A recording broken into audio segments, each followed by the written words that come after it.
Hey everyone, it's Stranger Grayson here. Welcome back to another horror movie review.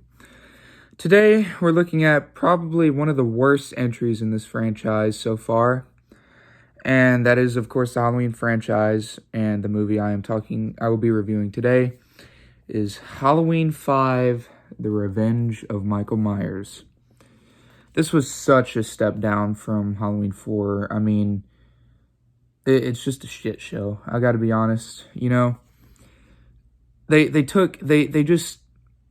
is what happens when a studio just makes sequels for the money. They don't care about the story. They don't care about, the technicalities. They just want in it for the money. So this is a prime example of what happens when studios don't give a crap about their franchises. So, Halloween 5. What is it about? It follows Jamie Lloyd after the events of Part 4. They kind of ignore what happened at the end of Part 4. They sort of like retcon it in a way. Not like fully retcon it. She still stabbed her mother, but she didn't kill her. And she doesn't become the new killer of this movie, as you probably can tell. She is now a mute for some stupid reason. I don't know why. The director probably just didn't like Danielle Harris. But we come to find out that Michael actually survived the events of Part 4. He crawled his way out of the mine shaft when they threw dynamite down in there, and he started floating down the river. Then, of course, he gets found by a sort of old guy with a parrot, takes care of him. And 1 year later, Michael wakes up because of some type of telepathic connection between him and Jamie. Yeah, it sounds very stupid so far. But, he, of course, gets away, 1 year later.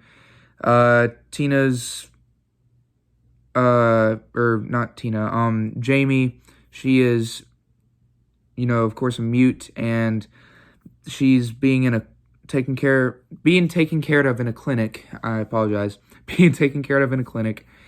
And this is all because of the way she stabbed her mother and has frequent nightmares, so she's being treated. Dr. Loomis comes back, once again played by Donald Pleasence, and this is probably one of the worst Dr. Loomis performances I've ever seen, and probably the worst version of Dr. Loomis, I gotta be honest. He's just an absolute crazy person in this movie. I don't know what they did with his character, I gotta be honest. They just completely ruined his character. Jamie's having this telepathic connection with Michael. Like, she can see every kill he makes, every area he's in. Rachel and Tina come back. Rachel comes back. Sorry. Rachel comes back once again to, watch over Jamie. But her character's completely wasted in this movie because not even 15, 20 minutes in, she gets fucking killed. Like, seriously? They just completely wasted Rachel's role. So now we're stuck here with Rachel's friend Tina. This is the worst final girl I've ever seen in a movie. Worst supporting character to a final girl I've ever seen in a movie. Look, the actor's probably good. I just hate this Tina character. She's annoying.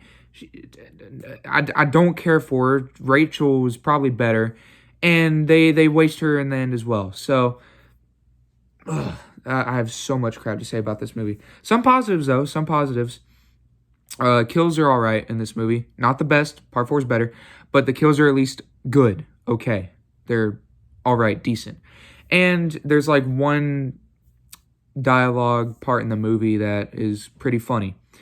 Then this is the movie where they start introducing the Men in Black. Now, Part 4 is also considered part of the Thorn trilogy, because it has Jamie Lloyd and all that. But this is where the Men in Black comes in. And literally the director of this movie just added in this mysterious black hooded figure so people in the next film could try to explain that. Like, he didn't even give a description of this dude. This dude is in like 5 scenes in the whole movie, and then that's it. Like 3, 4, 5 scenes in the whole movie, and that's it. Like, he's only there in like the beginning and like more and like right towards the end. It was a stupid idea, stupid way to continue the franchise. The ending to this movie was probably the weirdest end and stupidest. Is that a word? Stupidest? Most stupid way to end a movie.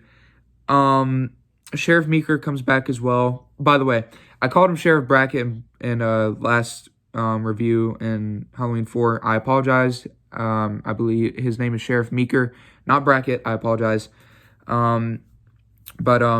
Really, all the characters in this movie just aren't any good. You know, I mean, the only one I could really enjoy the most out of it really is just Jamie Lloyd, Daniel Harris's character. But I don't know. This movie's just completely like ruined the whole Michael Myers franchise, at least until H2O, because you're not going to get any fun out of this, and I'm glad I'm not going to have to review this circus of a film. Like, it was completely stupid, and I'm glad I never have to review this again, and I'm glad I never have to watch it again. I just have it in here for completion purposes. Yeah, this is without a doubt my least favorite in the franchise so far. It may not be. Maybe when I get to later movies, it may change. But for now, this is my least favorite in the franchise. The director of this movie is like, what's his name? Dominique Authier-Girard. He's like a French dude.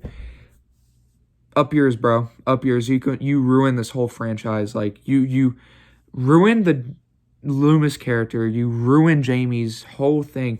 You made her a mute. Why? I forgot to say, Jamie Lloyd has a love interest in this movie. Not really. A little bit. He's a stuttering boy, but he has feelings for Jamie, and Jamie does as well. They got a few cute moments, but another thing I do like about this movie is a car chase with Michael. Now, Michael was actually driving the car, and he's chasing Tina and Jamie and Billy around. I did enjoy that quite a bit, but one of the kills was Tina's boyfriend, Mike, and he gets a gardening shear or whatever, just embedded into his face, and that was probably my favorite kill out of the whole franchise. My favorite kill out of this movie, not whole franchise. Probably one of my only favorites. Besides another, there were some kills in here that were just complete ass. I gotta be honest, but yeah, not completely. Definitely would watch this over Silent Night, Deadly Night Part 3, but it's still a bad movie. I don't enjoy this whatsoever. I'm glad I don't have to watch it again. So, Halloween 5, The Revenge of Michael Myers. Would never recommend. Honestly, skip this one if you're skeptical. I wouldn't recommend. It's gonna piss you off like it pissed me off. I got bored watching this movie. I gotta be honest. Like, I had to get up and walk around for a few because I got completely bored and tired of these stupid decisions like in this movie. It was just awful. It's not like god awful like Silent Night, Deadly Night Part 3, but it's definitely not a great watch, and you're definitely gonna get pissed off in this movie. So, Halloween 5, The Revenge of Michael Myers. Not a great movie. I would probably give it a, okay, I don't want to trash this movie too much, because it did have some good moments. I'd give it about a 5.5, maybe 6. Yeah, 5.5. This just was not a great movie to sit through. Yeah, so that has been my review on Halloween 5, The Revenge of Michael Myers. Forgot to show this off, though. Here's the slipcover. Yeah, back, and then put the reversible cover on here, collector's edition, you know, there you go, all that. So, Halloween 5, Revenge of Michael Myers, not a good movie, in my opinion. But that's just me. What does everybody think of Halloween 5, The Revenge of Michael Myers? Please let me know down in the comment section down below. Would love to hear your thoughts on it. I do like the, what do you call it? It's like a farming tool. I do like the weapon in here. So, yeah. Thank you all for watching this review. And I will see you in the next one. God bless and have a good weekend. Bye, everyone.